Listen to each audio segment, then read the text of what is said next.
Fala galera, canal Pobrejando de volta e para falar do que a gente mais ama, futebol, sem enrolação e com opinião. Já deixa o like, se inscreve e bora! Bom, ainda falta um tempinho eu sei, mas a resenha sobre a Copa do Mundo de 2026 já tá rolando solta e a pergunta é sempre a mesma, quem leva o caneco? Para tentar achar essa resposta, a gente não vai usar bola de cristal não, a gente vai mergulhar nos dados, nas apostas e na história para sacar quem são os verdadeiros favoritos. Mas e aí, como é que a gente responde essa pergunta de $1 milhão? Não dá para ser só no palpite, né? Por isso, a gente vai investigar por 3 caminhos diferentes. O que a análise fria dos números diz, para onde o dinheiro da galera tá indo no mercado de apostas e o que a própria história da Copa do Mundo ensina pra gente. Certo, vamos começar pela parte, digamos assim, mais nerd da coisa. A ciência dos dados. Para fugir daquela paixão de torcedor, os analistas criaram uma fórmula para medir a força das seleções de um jeito bem objetivo. Mas como é que isso funciona na prática?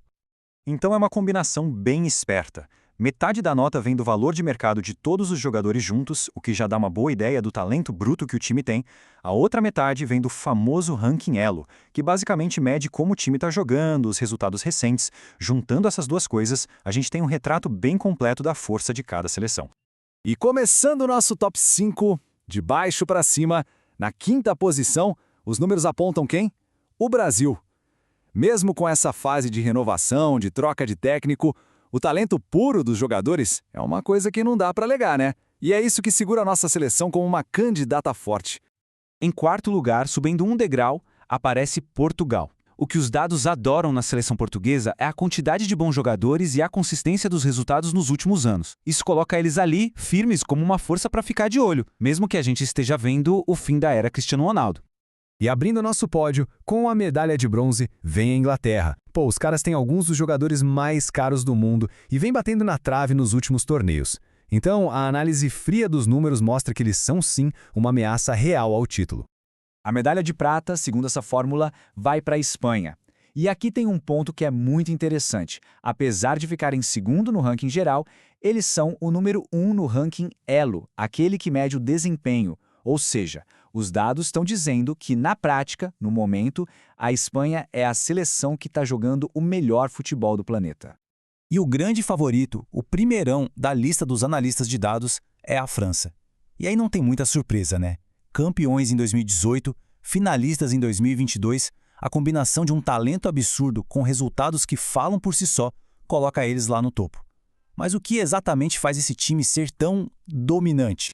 Olha, essa frase da ESPN resume tudo de forma brilhante. A quantidade de jogador bom na França é tão absurda, mas tão absurda, que um zagueiro que é titular absoluto no Arsenal, no Bayern ou no Liverpool, talvez nem entre em campo. Essa fartura de talento é o que dá para a França a pontuação máxima na análise. É surreal.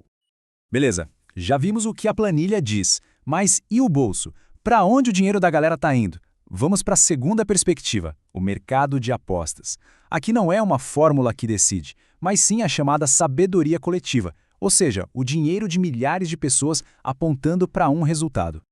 E o que o dinheiro está dizendo pra gente? O mercado coloca a Espanha como a principal favorita, um pouquinho na frente. Logo atrás vem França, Brasil e Inglaterra. E olha que interessante, a Argentina, atual campeã, aparece aqui. Isso mostra que os apostadores levam muito em conta o peso da camisa e a defesa do título.